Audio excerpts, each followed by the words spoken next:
Visakha railway station లో అగ్ని ప్రమాదం జరిగింది. Korba Visakha express railway station లో నిలిచి ఉన్న టైంలో ఒక్కసారిగా మంటలు చెలరేగాయి. ఈ ప్రమాదంలో 4 బోగీలు పూర్తిగా దగ్ధమయ్యాయి. B6, B7, M1 తో పాటు మరో బోగీ కాలిపోయింది. వెంటనే సమాచారం అందుకున్న అగ్నిమాపక సిబ్బంది విశాఖ రైల్వే స్టేషన్ కు చేరుకుని మంటలు అదుపు చేశారు. కొందరు ప్రయాణికులు అద్దాలు పగలగొట్టి బయటకొచ్చారు. షార్ట్ సర్క్యూట్ కారణంగా అగ్ని ప్రమాదం జరిగినట్టు అధికారులు భావిస్తున్నారు. అన్ని ఏసీ బోగీలే అని అధికారులు చెబుతున్నారు. ప్రస్తుతం మంటల్లో దగ్ధమైన బోగీలను ట్రైన్ నుంచి విడదీశారు అధికారులు. ట్రాక్ ను క్లియర్ చేసి రాకపోకలకు అంతరాయం ఏర్పడకుండా చర్యలు తీసుకుంటామని తెలిపారు. అయితే రైల్వే స్టేషన్ పై ఆగి ఉన్న సమయంలో ప్రమాదం జరగడంతో ప్రాణాపాయం తప్పిందని, ఒకవేళ ట్రైన్ రన్నింగ్ లో ఉంటే పరిస్థితి ఏంటని అటు ప్రయాణికులు ప్రశ్నిస్తున్నారు. రైల్వేలో వరుస ప్రమాదాలు జరుగుతున్నప్పటికీ అటు అధికారులు ఎలాంటి చర్యలు తీసుకోవట్లేదంటూ ప్రయాణికులు విమర్శిస్తున్నారు.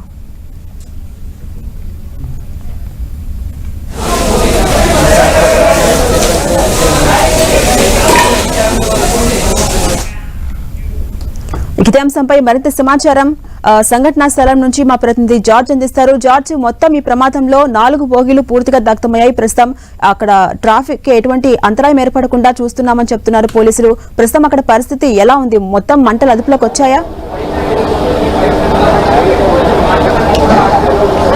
ఉదయం 7 గంటలకు ఈ ప్రమాదానికి గురైన కోర్బా తిరుపతి ఎక్స్ప్రెస్, తిరుమల ఎక్స్ప్రెస్ ఇక్కడికి 7 గంటల ప్రాంతంలోకి వచ్చింది. 7 గంటల ప్రాంతంలోకి వచ్చిన తర్వాత ప్రయాణికులంతా కూడా దిగి వెళ్ళిపోయారు. ఆ సమయంలో జనరల్ మెయింటెనెన్స్ కోసం బోగీలన్నింటినీ కూడా కొంతమంది సిబ్బంది క్లీన్ చేస్తూ ఉన్నారు. ఇది 10 గంటల ప్రాంతంలో ఇది ప్రమాదం జరిగిందని చెప్తున్నారు. ఇది 7 గంటలకు వచ్చిన తర్వాత మళ్ళా లోకో షెడ్కి వెళ్ళి ఆ తర్వాత మరలా 2:30 గంటలకు తిరుమల వెళ్ళవలసి ఉన్న ట్రైన్ ఇది. ఈ తిరుమల ఎక్స్ప్రెస్ ఏదైతే ఉందో ఇది ఇక్కడి నుంచి 2:30 ప్రాంతంలో తిరుమలకు బయలుదేరి వెళ్తూ ఉంది. అయితే ఇది ఈ సమయంలోనే అంటే 10 గంటల ప్రాంతంలో ఒక్కసారిగా ఈ బోగీలన్నింటిలో కూడా దట్టమైన పొగలైతే వ్యాపించాయి. మొత్తం కూడా ఈ ఏసీ బోగీలన్నీ కూడా అగ్నికి ఆహుతయ్యాయి. ఆ సమయంలో ప్రయాణికులు ఎవరూ లేకపోవడంతో పెను ప్రమాదమే తప్పిందని చెప్పుకోవాలి. ఎందుకంటే ఇది ట్రైన్ రన్నింగ్లో ఉన్నప్పుడు లేదంటే ఇది తిరుమలకు బయలుదేరి వెళ్ళినప్పుడు కనుక ఎటువంటి మధ్యలో కనుక ఎలాంటి ప్రమాదం కనుక చోటు చేసుకున్నట్లయితే కనుక పెద్ద ప్రమాదమే చోటు చేసుకుని ఉండేది. ఎందుకంటే భారీ ఎత్తున అయితే మంటలు అనేవి ఎగసిపడాయి. మొత్తం మీద చూసుకున్నట్లయితే ఏసీ బోగీలు కాబట్టి అటు ప్రయాణికులు వచ్చేందుకు సైతం కూడా దారి లేకోకుండా ఉండే పరిస్థితి ఏర్పడేది. కానీ అదృష్టవశాత్తు ఈ రైల్వే స్టేషన్లో ఈ ప్రమాదం జరగడంతో అది కూడా ప్రయాణికులు ఎవరో లేకపోవడం ఈ పెను ప్రమాదం అనేది తప్పిందని చెప్పుకోవచ్చు. ఒకసారి చూసుకోవచ్చు, మొత్తం అంతా కూడా అగ్ని ప్రమాదం జరిగిన వెంటనే కూడా ఆ సిబ్బంది అంతా స్పందించారు. మొత్తం కూడా ఆ గ్లాసులు ఏవైతే ఉన్నాయో అట్లన్నింటిని కూడా బ్రేక్ చేయడం జరిగింది. బ్రేక్ చేసి ఆ లోపల ఉన్న ఫాగ్ అలాగే మంటలు వ్యాపిస్తున్న సమయంలో ఈ ఫాగ్ ఏదైతే ఉందో అదంతా కూడా దట్టంగా వ్యాపించిన సమయంలో ఇటు ట్రాక్ల మీద కూడా అటు ప్రమాదం ఏమీ చోటు చేసుకోకుండా హుటాహుటినైతే మంటలను అదుపు చేశారు. మొత్తం చూసుకోవచ్చు, అగ్ని ప్రమాదం జరిగిన వెంటనే ఏసీ బోగి లోపల ఉండే కర్టన్స్ అయితేనేమి కానీ ఆ లోపల ఉండే పిల్లోస్ అయితేనేమి కానీ అలాగే సీట్లు ఏవైతే ఉంటాయో మొత్తం కూడా అగ్నికి ఆహుతైన పరిస్థితిని మనం స్పష్టంగా చూసుకోవచ్చు. మొత్తం కూడా అంటే ఏవైతే భోగి లోపల ఏవైతే ఉంటాయో సీట్లు ఏవైతే ఉంటాయో అవన్నీ కూడా పూర్తిగా దగ్ధమైపోయాయి. మంటలన్నీ కూడా మొత్తం అంటే మనం ఒకసారి చూసుకున్నట్లయితే కనుక ట్రైన్లో పైన చూసుకున్నట్లయితే కనుక మామూలుగా ఉండే ట్రైన్కి అలాగే ప్రమాదానికి గురైన ట్రైన్ మనం ఒకసారి చూసుకున్నట్లయితే కనుక అంటే ఆ బోగిలో చూసుకోవచ్చు. ఇటువైపు ప్రమాదానికి జరిగిన తీవ్రత మనం స్పష్టంగా చూసుకున్నట్లయితే కనుక ఆ పైన సైతం కూడా బోగి మొత్తం కూడా కాలిపోయిన పరిస్థితి కనిపిస్తూ ఉంది. మొత్తం పైన ఏదైతే పైన షెల్టర్ ఏదైతే ఉంటుందో ఆ పైన మొత్తం కూడా కాలిపోయిన పరిస్థితి అయితే స్పష్టంగా చూసుకోవచ్చు. అంతలాగా ఈ ప్రమాదం అనేది చోటు చేసుకుంది. మొత్తం 4 బోగీలకు ఈ ప్రమాదం అనేది చోటు చేసుకున్నా కానీ ఈ B7 బోగి ఏదైతే ఉందో దీంట్లో ఎక్కువ ప్రమాదం అనేది చోటు చేసుకుంది. అయితే ఈ ప్రమాదానికి గల కారణాలు ఏంటి అనే దాని మీద అయితే విచారణ చేస్తున్నామంటూ కూడా చెప్తున్నారు. ప్రాథమికంగా చూసుకున్నట్లయితే కనుక షార్ట్ సర్క్యూట్ కారణంగానే ఈ ప్రమాదం జరిగి ఉండొచ్చని ప్రాథమికంగా భావిస్తున్నట్లు ఇప్పటికే జాయింట్ సిపి ఫకీరప్ప తెలపడం జరిగింది. మరికొన్ని అంటే రైల్వే అధికారులు సైతం కూడా ఈ ప్రమాదానికి గల కారణం ఏంటి, ఎందువల్ల ఈ ప్రమాదం చోటు చేసుకుందనే దాని మీద అయితే లోతైన విచారణ అయితే చేసే అవకాశం కనిపిస్తుంది. ఎందుకంటే ఇక్కడ ఆగి ఉన్న స్టేషన్లో ఈ ప్రమాదం జరగడానికి గల కారణం ఏంటి, ఎందుకంటే ఎక్కువ చూసుకున్నట్లయితే కనుక ప్రమాదాలు అనేవి ఎక్కువగా ట్రైన్లు రన్నింగ్లో ఉన్నప్పుడు మాత్రమే ఈ ప్రమాదాలు అనేవి చోటు చేసుకుంటూ ఉంటాయి. కానీ ఆగి ఉన్న అంటే 7 గంటలకు వచ్చిన ట్రైన్లో జనరల్ మెయింటెనెన్స్ చేస్తూ ఉన్న సమయంలో అది 10 గంటల ప్రాంతంలో ఈ ఈ ప్రమాదం అనేది చోటు చేసుకుంది. అంతా ఈ ప్రమాదం పెద్ద భారీగా అంటే ఒక్కసారిగా మంటలు వ్యాపించడంతో 4 బోగీలు సైతం కూడా పూర్తిగా అగ్నికి ఆహుతయ్యాయి. 4 బోగీలు పూర్తిగా మంటలు వ్యాపించడంతో హుటాహుటిన రైల్వే సిబ్బంది అయితేనే సివిల్ సిబ్బంది, అగ్నిమాపక సిబ్బంది అంతా కూడా మంటలను అదుపు చేశారు. అయితే ఈ ప్రమాదం ఎందుకు జరిగింది, ప్రమాదానికి గల కారణాలు ఏంటి అనే దాని మీద అయితే ముమ్మరంగా విచారణ చేసే అవకాశం అయితే కనిపిస్తూ ఉంది. పెద్ద ఎత్తున దట్టమైన పొగలు వ్యాపించడంతో చుట్టుపక్కల ఉన్న ప్రయాణికులు ఎవరైతే ఉన్నారో వాళ్ళంతా కూడా భయభ్రాంతులకు గురయ్యారు. ఇంత పెద్ద ప్రమాదం చోటు చేసుకున్న నేపథ్యంలో మొత్తం స్టేషన్ అంతా కూడా అంటే ఈ 4వ నెంబర్ ఏదైతే 4వ నెంబర్ ప్లాట్ఫామ్లో ఈ ప్రమాదం అనేది జరిగింది. ఈ 4వ నెంబర్ ప్లాట్ఫామ్లో ప్రమాదం జరిగినప్పుడు ఈ చుట్టుపక్కల ప్లాట్ఫామ్లు ఏవైతే ఉన్నాయో 1 నుంచి 6 వరకు ఉన్న ప్లాట్ఫామ్ల వరకు కూడా పొగలు దట్టంగా వ్యాపించడం నేపథ్యంలో అంతా కూడా షాక్కు గురయ్యారు. ఏమవుతుందో తెలియని పరిస్థితి, లోపల ఎవరైనా ఉన్నారా అనేది ఆందోళనకు గురయ్యారు. ప్రస్తుతానికి చూసుకున్నట్లయితే కనుక ఆ సమయంలో ప్రయాణికులు ఎవరు లేకపోవడంతో అధికారులు సైతం కూడా ఊపిరి పీల్చుకున్నారు. మొత్తం మీద చూసుకోవచ్చు ప్రమాద తీవ్రత స్థాయి ఏ విధంగా ఉందనేది మనకి స్పష్టంగా కళ్ళకు కట్టినట్టు అర్థమవుతుంది. మొత్తం మీద చూసుకున్నట్లయితే కనుక ఈ B7 బోగి చూసుకుంటే పూర్తిగా మొత్తం అంతా కూడా పూర్తిగా అగ్నికి ఆహుతి అయిపోయింది. ఇంకా మంటలు అంటే పొగలు కానీ మంటలు కానీ ఏమైనా వస్తువు ఉన్నాయా లేదా అనేది కూడా మనకు చూసుకోవచ్చు. RPF సిబ్బంది అలాగే అగ్నిమాపక సిబ్బంది కూడా సైతం కూడా లోపల భోగి మొత్తం కూడా చెక్ చేస్తూ ఉన్నారు. ఇంకా ఎక్కడైనా కానీ అంటే ఏవైనా చిన్న చిన్న మంటలు లాంటివి అయితేనేమి కానీ లేకపోతే ఏదైనా ఎక్కడైనా స్పార్క్ లాంటిది కానీ పొగ లాంటిది ఏమైనా ఉందా అనేది కూడా చూస్తూ ఉన్నారు. ఆ చూసిన తర్వాత ఇప్పటికే చూసుకున్నట్లయితే ప్రమాదానికి గురైన భోగిలు ఏవైతే ఉన్నాయో వాటిలన్నింటినీ సైతం కూడా వేరు చేశారు. దీన్ని కూడా పూర్తిగా మంటలు అనేవి పూర్తిగా అదుపులోకి తీసుకొచ్చారు కాబట్టి వీటిలన్నింటిని కూడా చెక్ చేసి ఇక్కడ దీనికి ఈ భోగికి ఎటువంటి మంటలు అనేవి లేవు అని నిర్ధారించుకున్న తర్వాత ఒక్కొక్క భోగిని సైతం కూడా తీసుకువెళ్తూ ఉన్న పరిస్థితి ఇక్కడ నెలకొని ఉంది. మొత్తం కూడా ట్రైన్ అంతా కూడా స్ప్రెడ్ చేశారు. అయితే ప్రయాణికులందరినీ అంటే 2:30 గంటలకు ఈ తిరుమలకు ఇది వెళ్తూ ఉంది కాబట్టి తిరుమలకు బుక్ చేసుకున్న ప్రయాణికులు ఎవరైతే ఉన్నారో వారందరినీ ఏం చేస్తారు అనేది తెలియాల్సి ఉంది. ఎందుకంటే ప్రస్తుతానికి ఈ ప్రయాణికులందరినీ వేరే ట్రైన్ను ఏర్పాటు చేస్తారా లేకపోతే ఈ ట్రైన్ను క్యాన్సిల్ చేస్తారా అనేది కూడా తెలియాల్సి ఉంది. అయితే ప్రస్తుతానికి రాకపోకలకు సైతం కూడా మనం ఒకసారి చూసుకొచ్చి రాకపోకలకు ఎటువంటి ఇబ్బంది లేకోకుండా ఉండేందుకైతే ప్రస్తుతానికి ట్రాక్ని క్లియర్ చేస్తున్నారు. మనం ఒకసారి చూసుకుంటే ఇప్పుడే ఈ భోగిని చెక్ చేశారు. కొద్దిగా పొగలు వస్తూ ఉన్న నేపథ్యంలో మరలా కూడా వాటర్ స్ప్రింక్లింగ్ చేస్తూ ఉన్నారు. ఎందుకంటే ఆ లోపల నుంచి చిన్నగా పొగలు కూడా వస్తూ ఉన్నాయి. అంటే ఇంకా మంటలు సైతం కూడా అంటే ఇదంతా కూడా ఫైబర్తో చూసుకున్నట్లయితే కనుక ఈ భోగి లోపలంతా కూడా ఫైబర్ ఉంటుంది. ఆ ఫైబర్ ఎక్కువగా మంటలు ఆర్పినప్పటికీ కూడా అది కొద్దిగా వ్యాపించే అవకాశం కనిపిస్తూ ఉంది. కాబట్టి తొందరగా కూడా మంటలు అత్యంత వేగంగా ఆర్పడానికి అవకాశం ఉండదు. మొత్తం కూడా ఫైబర్ భోగిలు ఎక్కువగా ఉన్న నేపథ్యంలో కొద్దిగా పొగలు వస్తూ ఉన్న సమయంలో మరలా కూడా ఆ వాటర్లు అనేది స్ప్రింక్లింగ్ చేస్తూ ఉన్నారు. ప్రస్తుతానికి మంటలన్నింటిని కూడా అదుపు చేసినప్పటికీ కూడా ఆ భోగిలలో ఏమన్నా చిన్నగా ఇంకా ఏమన్నా మంటలు రావడానికి అవకాశం లేకోకుండా ఉండేందుకైతే మొత్తం పూర్తిగా వాటర్ను స్ప్రింక్లింగ్ చేసి ఆ తరువాతే ఇక్కడి నుంచి భోగిలన్నింటినీ అంటే వాళ్ళు నిర్ధారించుకున్న తరువాత మాత్రమే భోగిలన్నింటినీ కూడా ఇక్కడి నుంచి వారంతా కూడా తీసివేస్తూ ఉన్నారు. ట్రాక్ను మొత్తం కూడా క్లియర్ చేస్తూ ఉన్నారు. మొత్తం చూసుకోవచ్చు ఈ తిరుమల ఎక్స్ప్రెస్ భోగిలో ఈ ప్రమాదం చోటు చేసుకోవడంతో ప్రస్తుతానికి దీన్ని ఏదైతే ఈ పక్కనే ఉన్న లోకో షెడ్కి తీసుకువెళ్ళే అవకాశం అయితే కనిపిస్తూ ఉంది. ప్రస్తుతానికి ఏదైతే మనం చూసుకోవచ్చు ఈ భోగిలు ఎటువైపు స్ప్రెడ్ చేశారు. మనం చూసుకున్నట్లయితే కనుక ఈ భోగిని అటాచ్ చేస్తూ ఉన్నారు. ఈ భోగిల్ని అటాచ్ చేసిన తర్వాత దీన్ని లోకో షెడ్కి తీసుకెళ్ళి వేరే ఒక ట్రైన్ అయితే ఏర్పాటు చేసే అవకాశం అయితే కనిపిస్తూ ఉంది. ఎందుకంటే ప్రస్తుతానికి ఈ ట్రైన్కు ప్రమాదం జరిగింది కాబట్టి మరలా కూడా జరిగే అవకాశాలు కూడా ఉన్న అవకాశం నేపథ్యంలో మొత్తం కూడా చెక్ చేసే అవకాశం అయితే కనిపిస్తూ ఉంది. మొత్తం కూడా ఎలక్ట్రికల్ ఇంజనీరింగ్లో అయితేనేమి కానీ ఇటు అధికారులు అయితేనే కానీ పూర్తిగా చెక్ చేసిన తర్వాత మరలా ఇది 2:30 గంటలకు ట్రైన్ను పునరుద్ధరించే అవకాశం ఉంది. లేదంటే పూర్తిగా ట్రైన్లు క్యాన్సిల్ చేసి ప్రయాణికులకు ఆల్టర్నేటివ్ అరేంజ్ చేసే అవకాశాలు అయితే కనిపిస్తూ ఉన్నాయి.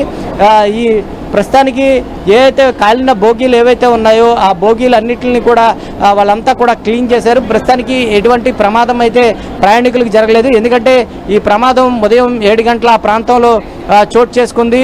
ఉదయం 7 గంటల ప్రాంతంలో ఈ ట్రైన్ కోర్బా నుంచి విశాఖకు వచ్చింది. ఈ వచ్చిన తర్వాత ఈ ట్రైన్ దాదాపుగా అంటే 2 గంటల పాటు స్టేషన్లోనే ఉంది. 10 గంటల ప్రాంతంలో ఈ ప్రమాదం అనేది చోటు చేసుకుంది.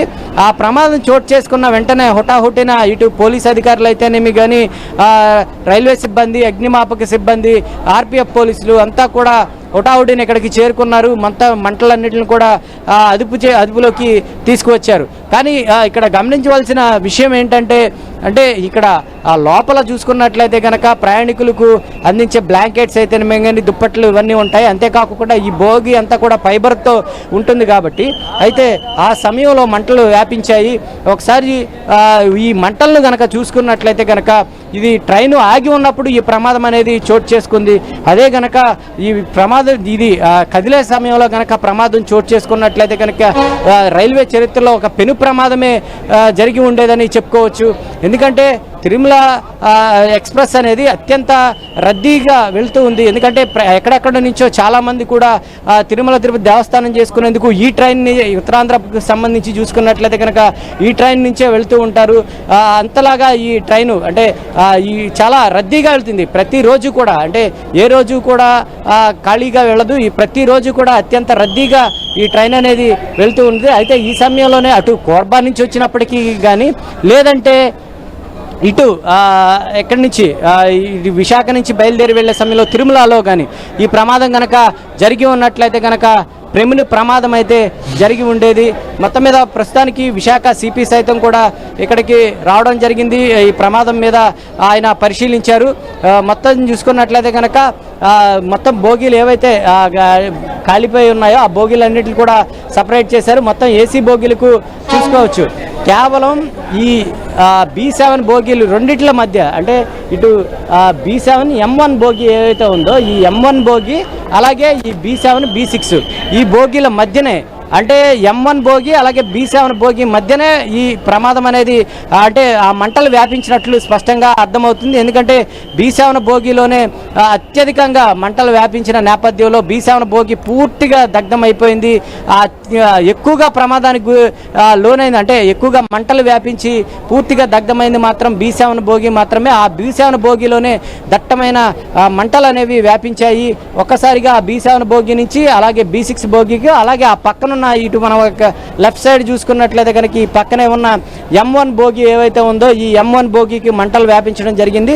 అయితే M1 బోగి అలాగే B6 బోగీలు చూసుకుంటే కనుక కొద్దిగా మాత్రమే అంటే ఆ మంటలు కేవలం ఆ బోగీలకు మాత్రమే అటు ఇటుగా వ్యాపించాయి. లోపలంతా కూడా ఏమీ కాలని పరిస్థితి అయితే నెలకొని ఉంది. కానీ ఆ B7 బోగి ఏదైతే ఉందో ఆ B7 బోగి వద్ద మాత్రం చూసుకుంటే మాత్రం పూర్తిగా దగ్ధమైంది. అన్ని సీట్లు కూడా అగ్నికి ఆహుతయ్యాయి. అన్ని సీట్లు కూడా పూర్తిగా కాలిపోయిన పరిస్థితి అయితే నెలకొంది. ప్రస్తుతం చూసుకోవచ్చు ప్రతి ఒక్క బోగీని సైతం కూడా రైల్వే సిబ్బంది చెక్ చేస్తూ ఉన్నారు. ఆ బోగీలో ఏమైనా మిగతా చోట్ల అంటే మిగతా బోగీలకు ఏమైనా ఎఫెక్ట్ అయినాయా లేకపోతే ఏమైనా బోగీలకు మంటలు ఏమైనా ఇంకా వచ్చే అవకాశం ఉందా అనేది ప్రతి ఒక్కటి చెక్ చేసిన తర్వాత ఏదైతే మంటలు అంటుకున్న బోగీలు ఏవైతే ఉన్నాయో వాటిలన్నింటిని కూడా ఇక్కడి నుంచి తీసుకువెళ్లారు. మరికొద్ది సేపట్లోనే ఈ బోగీలన్నింటిని కూడా తీసివేసి ఈ ట్రాక్ను మరలా పునరుద్ధరించే అవకాశం కనిపిస్తుంది. ఎందుకంటే రాకపోకలకు ఈ ట్రాక్ను అయితే క్లియర్ చేసే అవకాశం కనిపిస్తుంది. అలాగే జార్జ్ ఈ ట్రాక్ ని క్లియర్ చేయడానికి ఎంత టైం పట్టే అవకాశం ఉంది? అలాగే ఇప్పటి వరకు ఉన్న సమాచారం ప్రకారం ఏమైనా రైళ్లు రద్దయ్యాయా? ప్రస్తుతానికైతే ఎటువంటి రైళ్లు అయితే రద్దు చేయలేదు. ఇది 2:30 గంటలకు బయలుదేరవలసి ఉంది కాబట్టి దీన్ని ట్రాక్ను క్లియర్ చేసేందుకైతే ప్రస్తుతానికైతే క్లియర్ చేస్తూ ఉన్నారు. మనం చూసుకున్నట్లయితే కనుక ఏదైతే ప్రమాదానికి గురైన బోగీలు ఏవైతే ఉన్నాయో వాటిలన్నింటినీ కూడా ఆ లోకో షెడ్కు తరలిస్తూ ఉన్నారు. మొత్తం కూడా ఈ ట్రాక్ ఏదైతే ఉందో మొత్తాన్ని క్లియర్ చేశారు.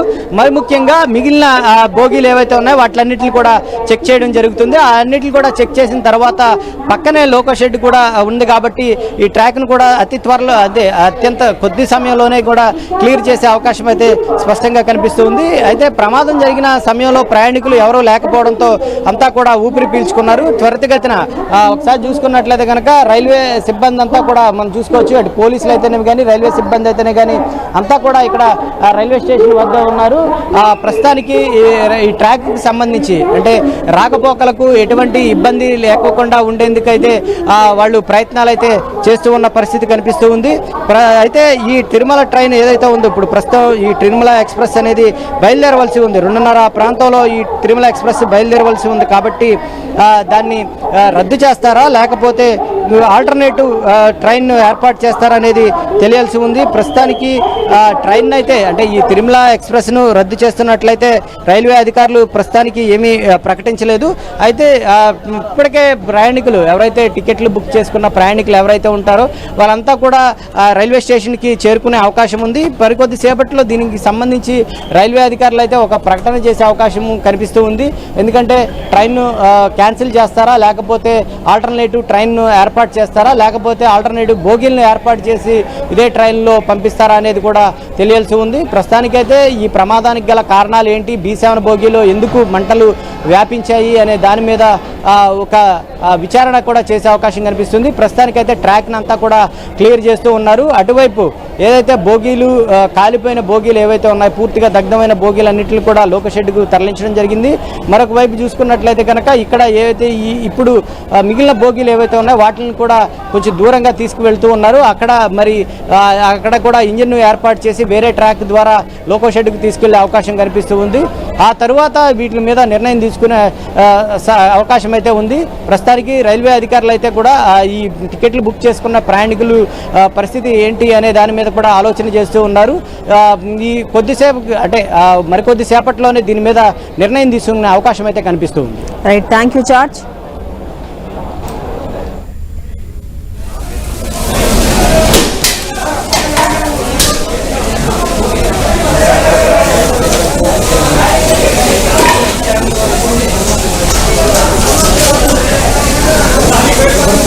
సరిపో